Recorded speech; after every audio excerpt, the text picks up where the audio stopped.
And although the work on this bill is far from over, there is no doubt that we've passed the tipping point. I guess the question really is now, do we stand up for equality? Is this a time to conquer the next frontier of freedom? Is this a time to be bold, as the pioneers who came before us have suggested? That this is a civil rights issue.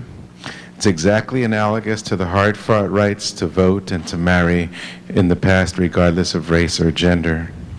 And I see this as another step in the march toward liberty and justice for all. I'm honored to support this bill on behalf of the very large gay and lesbian constituency in my district, and the even larger constituency in my district and statewide, for whom tolerance, compassion, and love are the highest values and must guide our actions. Thank you. Social, personal, no matter what our ethnicity or orientation, we come from the land of aloha. This has always been what sets us apart. In Hawaii, we take you as you are and let you be as you wish to be. That is the essence of Hawaii. That is what makes us a safe haven for people of every background and orientation. As other states recognize the rights of same-sex couples to marry, we cannot stand by and watch. John 4:7. Let us love one another, for love is of God.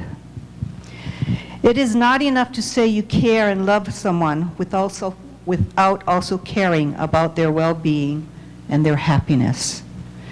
This bill for marriage equality is not only for constitutional justice, but also to tell our gay brothers and sisters that we recognize your right to the pursuit of happiness. The legislature and government should not be involved in marriage. You did not have to worry about separation of church and state, not in our legislature, because you didn't hear a prayer at the beginning of this session. You haven't heard a prayer in several years. Because again, special interests who pushed the issue pushed us back. Are we truly the representatives of the people, of all the people? I think not. Pope Francis has also influenced me, and I am thankful that my church is led by a pope who is compassionate, open-minded, understanding, and merciful. I believe Pope Francis has changed the tone and the direction of the same-sex marriage discussion in my church, and for this, he is a godsend. First of all, the DOMA law, the Defense of Marriage Act, was not struck down by the U.S. Supreme Court. A section was, and it applied primarily to California and New York. The Supreme Court has not ruled that same-sex marriage is both an equal right and deserved. And Mr. Levinson talked about Iowa, and he was incorrect, because in Iowa, the state Supreme Court struck down the same-sex marriage provision, and 3 of the justices who supported it were removed by the Iowa residents. Of course, we don't allow election of judges either in the state of Hawaii. Maybe we should revisit that too, Madam President. The intent of this bill before us, members, is to protect religious freedom and liberty by 1, ensuring that no clergy or other officer of any religious organization will be required to solemnize any marriage in accordance with the Hawaii State Constitution and the United States Constitution. And 2, clarifying that unless a religious organization allows use of its facilities or grounds by general public for weddings for a profit, such organizations shall not be required to make its facilities or grounds available for solemnization of any marriage celebration. We also respect the freedom to worship with one's private personal beliefs, With Senate Bill 1, we will not change anyone's faith or religious doctrine. Despite what has been said over and over again, there are no religious protections in this bill as written now. And the proof of that is no religious person who had opposed the original legislation came forward and said, oh, yeah, you guys really did a good job. You really worked hard. You really were in there together to make sure that there was a balance. There is no balance in this bill. It is totally one-sided. And if you can read Senate Bill number 1, it's explicit in its religious protections. But I know I'm talking the choir boy singing to the choir, because I think all of you can read English. Evidently, some of us refuse to read English. SB 1 is not about schools. SB 1 is about equal rights. And if any controversial issue should arise, as was mentioned, the board has established parental notification and opt-out policies. What I heard during our marathon hearing on Monday is that people are very worried about the protection of religious freedom and how this also will impact our children's education.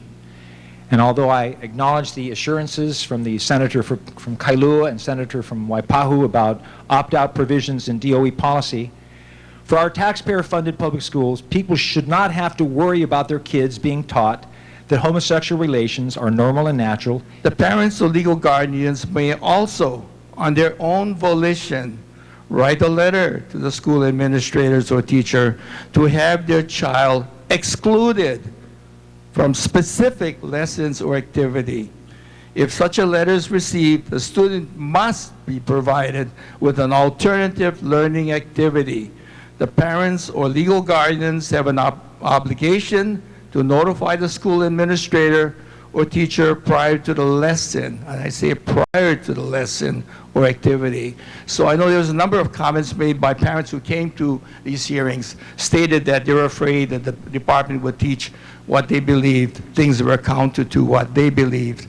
And so I assured that those who have come to talk to me that having been a department employee for about 30 years, I can safely say that the department is very risk averse. And I fully expect in the next few days you're going to hear comments from the Native Hawaiian community about how devastating this law would be to them. And they'll be more specific about it. I take exception to some of the statements made by the minority leader regarding the positions and views of Native Hawaiians. He's hardly the one to speak on our behalf. And it really distresses me how this body conveniently uses Native Hawaiian values and culture to benefit their own agenda, when they, in fact, have not even given the Hawaiians their due justice.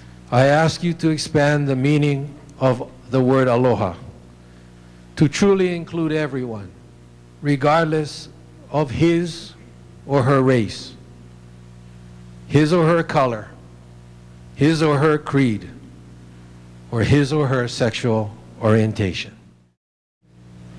Pope Francis said, "Who am I to judge?" I ask, who am I to deny? As parents, we just want what's best for our children.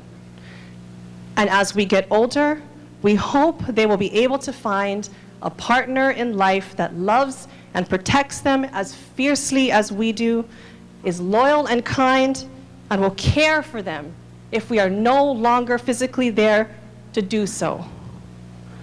I've been blessed in life to be able to find my life partner in my husband, Kyle. Who am I to deny someone else those same rights, benefits, and protections marriage provides us? I witnessed other politicians evolve on this matter. Several sessions ago, I voted no on the civil union bill passed by the Hawaii Legislature. It was not an easy vote, since I felt both opponents and proponents had valid arguments. Some people have asked me why I am voting yes to same-sex marriage if I am a Catholic. My answer is simple. I was elected to serve all people, regardless of faith. They're very proud of their evolution. The governor evolved from his statements as a candidate in 2010. My colleagues in the Senate and in the House that are running for a higher office, they've evolved because they stick their finger up in the wind to see where the votes may be, where the activism may be. And I don't speak as somebody who has evolved. I campaigned against the constitutional amendment 15 years ago by going door to door in my neighborhood to ask people to vote against it because I felt that the judicial interpretation that our Constitution allowed freedom of same-gender marriage should have been honored from the beginning. And there are a lot of people that have been afraid in this debate to speak out, and that's a shame. But they are, for one reason or another. And I know the emails have been pouring into your offices as well. Let's see. I'm sure most of you did not get the ones calling you a hater, a homophobe, a Nazi, etc. I think those are reserved for the minority leader and myself. But maybe you got the ones calling you Satan and that you're going to burn in hell eternally if you vote the wrong way on this measure. So much for the Aloha spirit. My point is that this has been a contentious, divisive issue for over 20 years. And some of you may be thinking, yeah, okay, so enough already. Let's put it to rest. Let's be the 15th state in the country to legalize same-sex marriage and be done with it. But if we do that, do you really think that this issue will be any less contentious? I heard mixed arguments this morning. One is that the tide of history has changed, that people have changed, and so we should listen to them. Except when it means giving them the right to let the people decide. Then we don't want to listen to them. But the real issue here is, have we really done all that we can to give the opportunity for people's voices to be heard? After all, isn't that what the democratic process is all about? This is even more reason that we should heed the advice of the people who are urging us to let the people decide by putting this back on the ballot in 2014 as a constitutional amendment. Many people feel that same-sex marriage is a civil right, an equal right, or just a societal right, and that issues of this magnitude should not go to a popular vote that could be influenced by slick television ads, catchy newspaper ads, big money, or even a millionaire's bankroll. Some feel if the Civil Rights Bill of the 60s, the Suffrage Act allowing women to vote, or even Social Security were put to a popular vote in the past, those issues probably would have failed. We wouldn't have had any of the advancements in equal rights if they'd been put up to a popular vote. Minorities don't ever get their rights that way.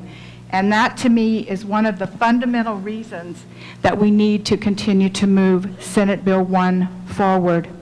And I would never put that right up for a popular vote, just as I would never put up the First Amendment for a popular vote. Because these are ingrained. These Bill of Rights are what make our country unique in the world. And the curtain is coming down today on the drama that has been this political theater. Because in fact, this was not a special session. It was totally scripted, totally politicized. The votes were extracted and taken before we ever met, or we wouldn't have met. As I said previously, on many occasions, there was no reason, no urgency for a special session devoted to sexual orientation.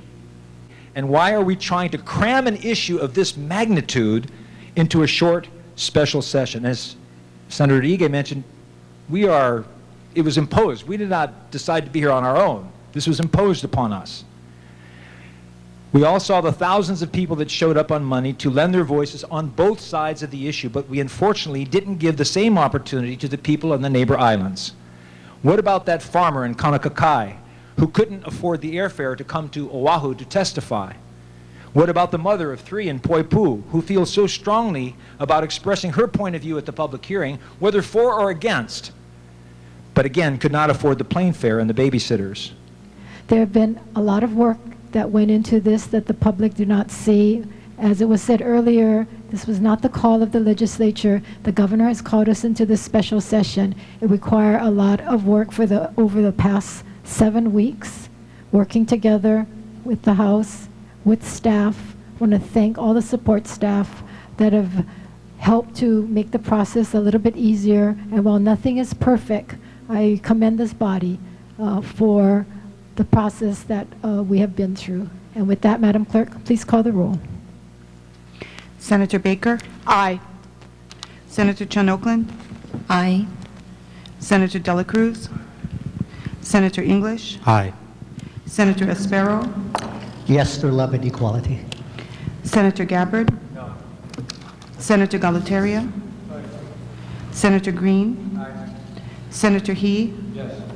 Senator Ige? Aye. Senator Ihara? Aye. Senator Kahele? Aye. Senator Keith Agaran? Senator Kidani? Senator Kochi? No. Senator Nishihara? Senator Ruderman? Aye. Senator Shimabukuro? Senator Sloan? No. Senator Solomon? Yes. Senator Taniguchi? Aye. Senator Thielen? Senator Tokuda? Senator Wakai? Excused. Madam President, No. 20 ayes, 4 noes. Let me explain the absence of Senator Wakai. I'd like to send our sympathy to him because his mother just passed away this morning, so that's why he's not here.